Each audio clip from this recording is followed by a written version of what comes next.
Start. Mr. Chairman, we note that the Territorial Army was inaugurated in our country by the Act of 1920. For a period of something like 28 years, it did not have a much important role to play inside our country. Though during this period, the country has witnessed the Second World War, and as far as our country was concerned, enemies also entered from the east, the Japanese forces. After 28 years after we attained independence, another act was passed in 1975 in order to bring the Territorial Army under a new setup. The present bill was introduced in May 2004 in the Lok Sabha, and it is after 2 years that it has reached the final stage. This delay of 2 years in taking up this measure shows what little interest we take in matters of defense, and particularly the role that the Territorial Army is likely to play in our country. Those of us who come from the former Indian states do feel that for some reason or other, for the last 7 or 8 years, we are not paying much attention to army matters. This we are noticing every day, and I will give a few instances which will show that that is the state of affairs. And as far as matters of defense are concerned, we treat this matter with complacency, but some day may come when probably we may have to regret the little interest we are taking in this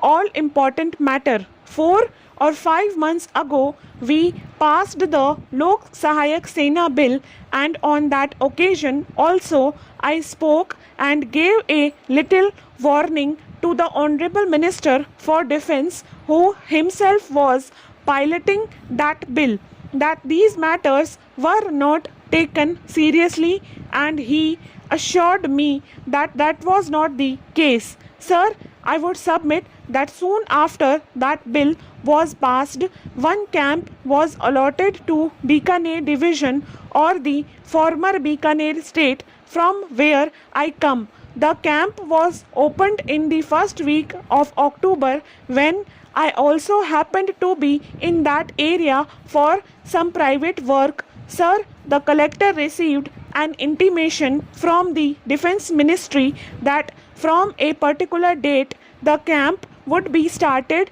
with 500 trainees. The collector arranged with the Chief Minister of Rajasthan to inaugurate the camp. Sir, during that period, I happened to be there, and I know what a fiasco it was. There were no rations, there were no arrangements for camping, there was nothing whatsoever, and hardly a few people were collected in order to show that a camp had started, at least on our side of the country.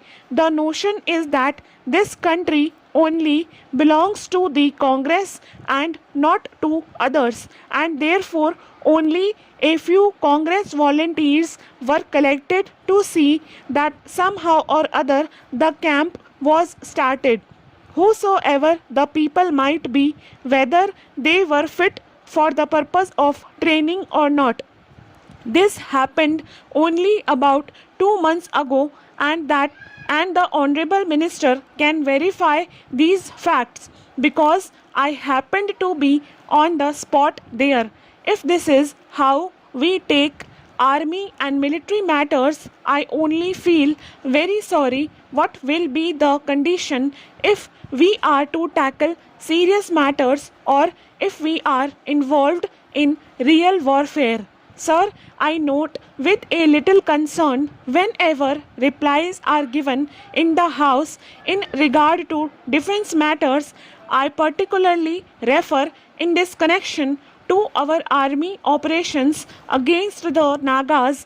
Whenever a question in this connection is placed before the House, the reply given generally is that the Nagas are armed with arms and ammunition left behind by the Japanese, and that they are properly armed, and that therefore we could not liquidate them even though we are operating there for over a year or so.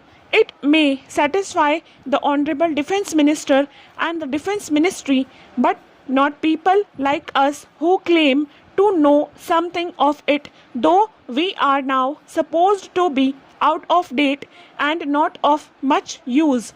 I would ask, can the ammunition left behind by the Japanese something like 10 years ago be of any use now in the year 1956?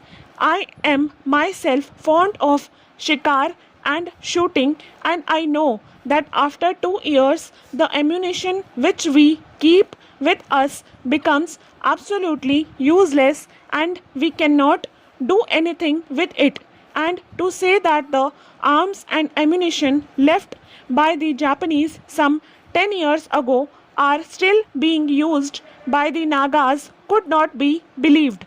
Sir, the obvious thing is that they are being supplied fresh arms and ammunition by some other countries or some other agencies, but the world has gone far ahead since 1944 or 1945 when the Japanese advanced into that area, and we are supposed to equip ourselves with the most modern weapons.